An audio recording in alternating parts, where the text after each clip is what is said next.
प्राप्त हुए हैं। अरे पत्नी के पास न जाके जे पड़िए पड़ोसिया के तो ध्यान दे रहे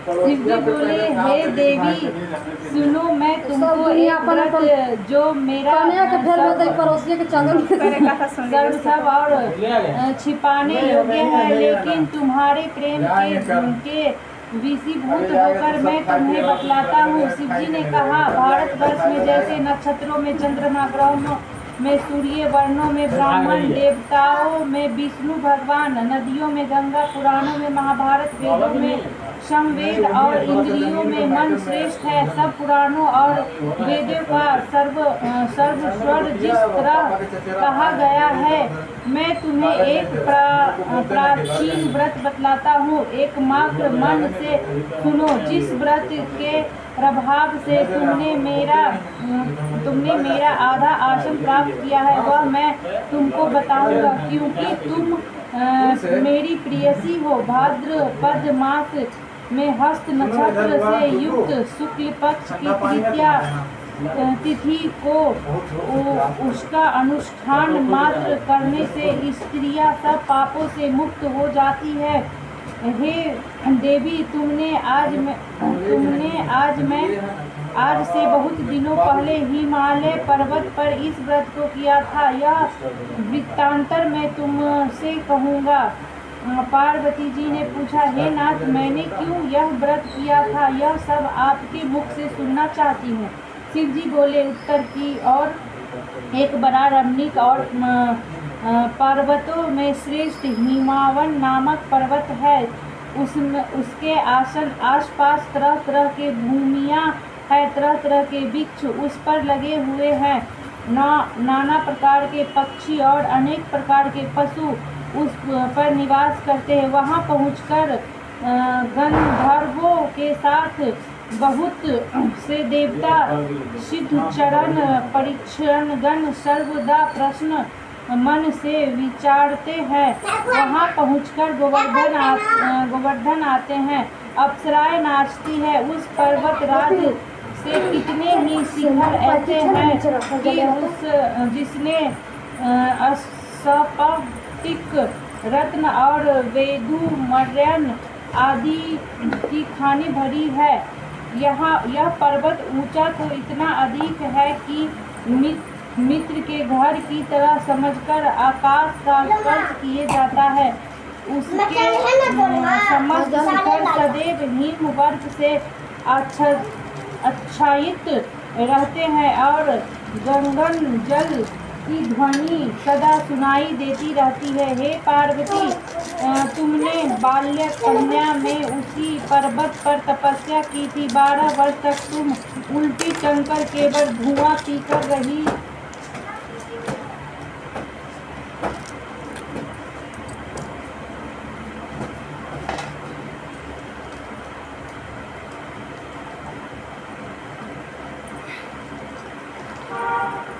चौसठ वर्ष तक सूखे पत्ते खाकर रही।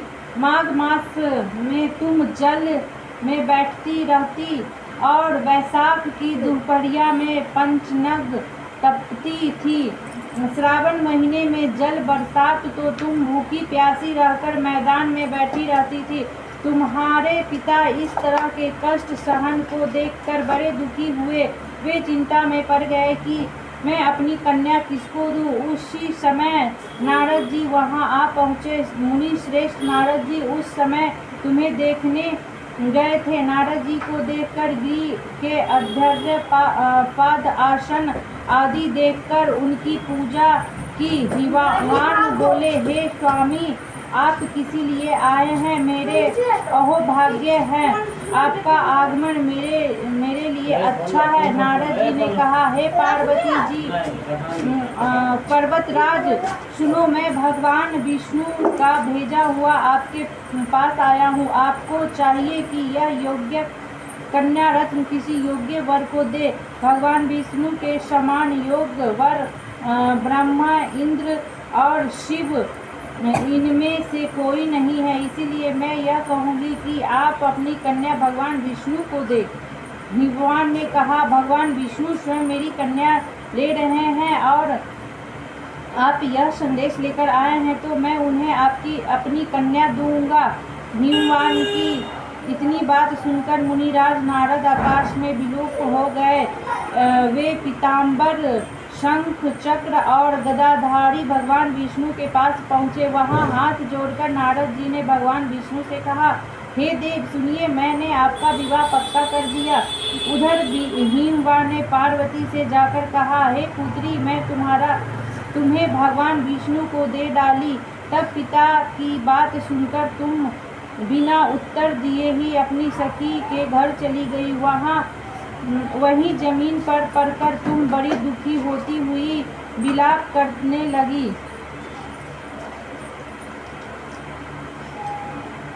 तुमको इस प्रकार विलाप करती हुई देख सखी बोली, तुम इतनी दुखी क्यों हो? इसका कारण बताओ। तुम्हारी जो कुछ इच्छा होगी यथाशक्ति उनको पूरा करने की चेष्टा करूंगी, इसमें कोई संदेह नहीं है। पार्वती जी बोले, मेरे जो अभिलाषा है उसे तुम प्रेम पूर्वक सुनो। मैं एकमात्र शिव जी को अपना पति बनाना चाहती हूँ, इसमें कुछ भी स्वयं संशय नहीं है। मेरे इस विचार को पिताजी ने ठुकराया दिया। इससे मैं अपने शरीर को त्याग दूंगी। पार्वती की इस बात को सुनकर सखियों ने कहा, शरीर का त्याग ना करो, चलो किसी ऐसे वन में चलो जहाँ पिता को पता ना लगे। ऐसे सलाह कर तुम वैसे वन में जा पहुँची। उधर तुम्हारे पिता घर घर तुम्हें खोजने लगे। दूतों द्वारा भी खबर लेने लगे कि कौन देवता या किन्नर मेरी पुत्री को हरण कर ले गया है। उनको मन ही मन कहा, मैं नारद जी के आगे प्रतिज्ञा कर चुका हूँ कि अपनी पुत्री भगवान विष्णु को दूंगा। ऐसा सोचते सोचते हिमवान मूर्छित हो गए। गिरिराज और मूर्छित देख सब लोग हाहाकार करते दौड़े पड़े। जब होश में आया तो सब पूछने लगे कि गिरिराज, आप अपनी मूर्छित का कारण बताएं। भीमराज ने कहा, आप लोग मेरे दुख का कारण सुने ना। मालूम कौन मेरी कन्या को हरण करके ले गया है। ऐसे नहीं हुआ तो उसे किसी काले सांप ने काट लिया या सिंह खा गए होंगे। हाय हाय, मेरी बेटी कहाँ गई? किसी कष्ट में मेरी पुत्री को दुष्ट ने मेरी पुत्री को मार डाला।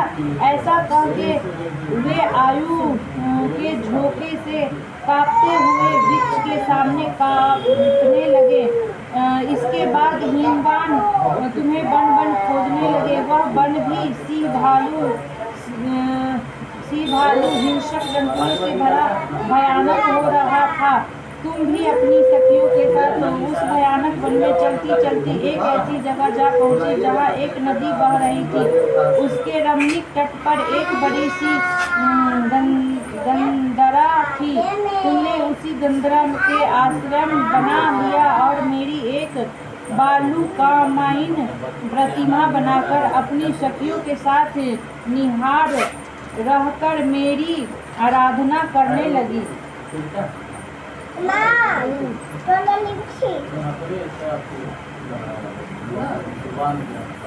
जब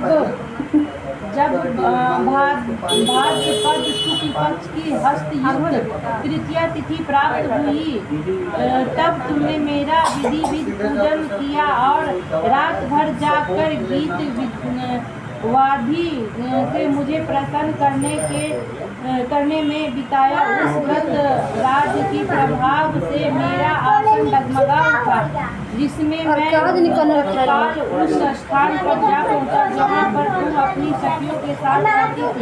वहाँ पहुंचकर मैं तुमसे कहा तुम पर प्रसन्न हूँ। बोलो, क्या चाहती हो? तुमने कहा, मेरे देवता आदि आप मेरे ऊपर प्रसन्न है और मेरे पति बने। मेरे तथास्तु कहकर कैलाश पर्वत पर वापस आने पर तुमने वह प्रतिमा नदी में प्रवाहित कर दी। सखियों के साथ उस महाव्रत का पारण किया। हिमवान की तब तक उस वन में तुम्हें खोजते हुए आ पहुँचे। चारों दिशाओं में तुम्हारी खोज करते करते वे व्याकुल हो चुके थे, इसीलिए तुम्हारे आश्रम के समीप पहुँचते ही गिर पड़े। थोड़ी देर बाद उन्हें नदी के तट पर 2 कन्या को सोते हुए देखा। उन्होंने देखते ही उन्होंने तुम्हें छाती से लगा लिया और बिल कहर रोने लगे। फिर पूछा, पुत्री, तुम सिंह, व्याघ्र आदि जंतुओं से भरे इस वन में क्यों आ पहुँची हो? पार्वती ने उत्तर दिया, हे पिताजी, मैं पहले ही अपने आप को शिव जी के हाथों सौंप दिया था। आपने मेरी बात टाल दी, इससे मैं यहाँ चली आई। हिमवान ने स्वतंत्रता दी कि हे पुत्री, मैं तुम्हारी इच्छा के विरुद्ध कुछ न करूँगा। वे तुम्हें अपने साथ ले घर आए और मेरी साथ तुम्हारा विवाह कर दिया। इसी से तुमने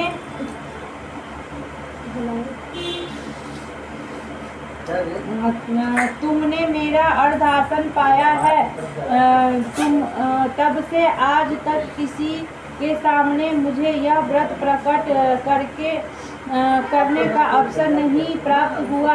हे देवी, मैं यह बताता हूँ कि इस व्रत का हरतालिका नाम क्यों पड़ा। तुमको सखिया हार ले गई थी, इसी से हरतालिका तीज नाम पड़ा।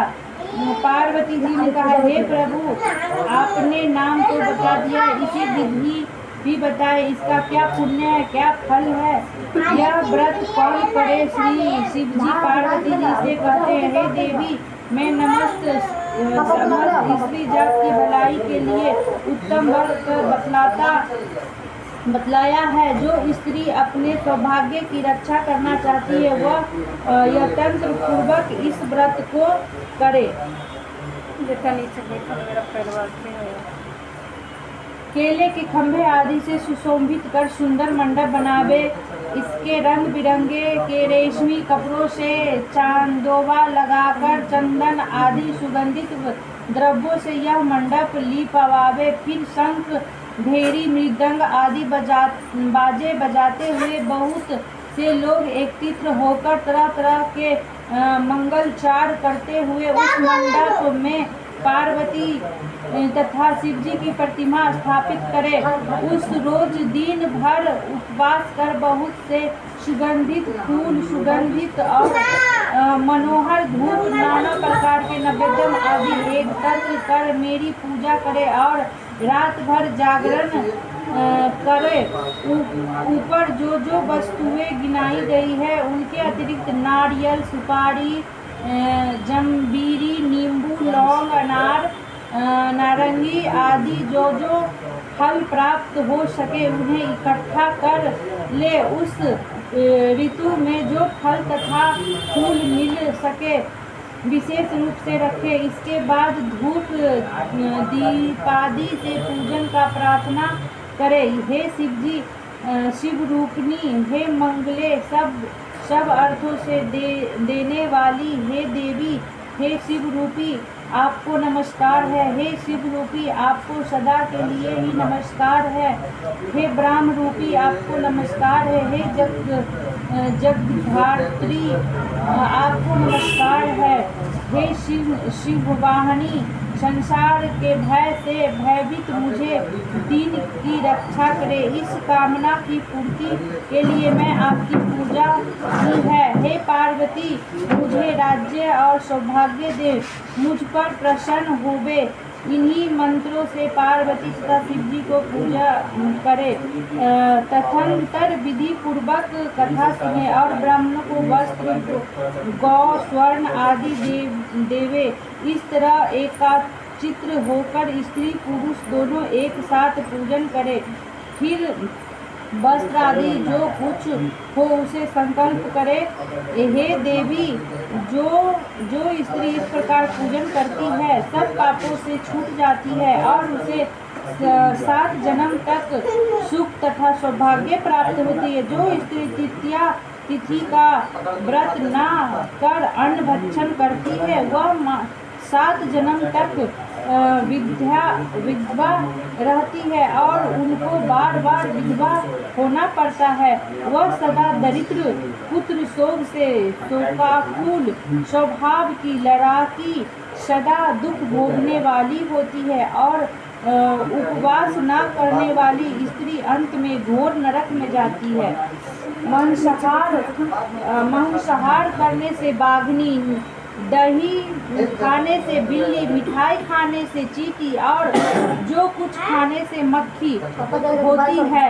तीज को अन्न खाने से सुकरनी, फल खाने से बंदरिया, पानी पीने से जोक, दूध पीने से सांपनी, उस रोज सोने से अजगरनी और पति को धोखा देने से मुर्गी होती है। इसीलिए सभी स्त्रियां व्रत अवश्य करें। दूसरे दिन सुवर्ण, चांदी, तांबा अथवा बांस के पात्र में अन्न भरकर ब्राह्मण को दान दे और पारण करे। जो स्त्री इस प्रकार व्रत करती है वह मेरे समान पति पाती है और जब वह मरने लगती है तो तुम्हारे समान उसका रूप हो जाता है।